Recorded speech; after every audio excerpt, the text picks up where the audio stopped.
I'm with the Town of Highland and the Greater Barryville Chamber of Commerce. We've been working with Jess Lewis on this for about a year. Yes. We're funded by Sullivan 180, thankfully. We've put in 1 million different native species for pollinators, specifically monarch butterfly habitation. And it's been a lot of hard work. We have lovely Kate, our Sullivan 180 intern, who helped build the garden with us. We worked hard. Yes. Yes.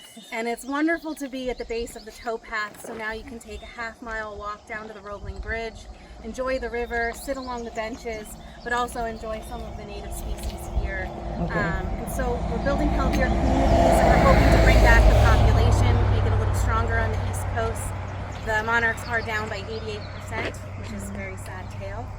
But we were able to do it with the bald eagles, and I think we're able to do it with the monarchs.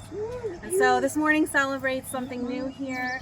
All the hard work. We have Adrian with Dirt Diva who helped, the Delaware Valley Agway who donated a lot of the plants, and our highway department worked so hard to get us dirt and wood chips here, so we thank them very much. And we thank Supervisor Pizzolatto as well for the grant writing and the paperwork. And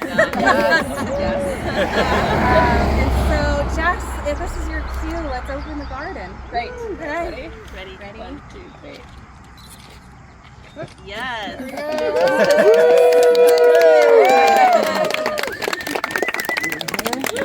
So if anyone is curious, we're starting to put labels through the garden on what species is what, in case you want to take a picture and plant them in your own home. Yes. You'll get some butterflies in your house too. Thank you.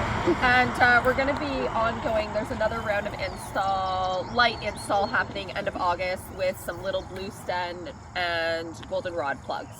So we'll make an announcement about that, and if anyone wants to come out, they're tiny little plugs. You can come out with your trowel and you just dig a hole and pop them in. That will be end of August. Yeah.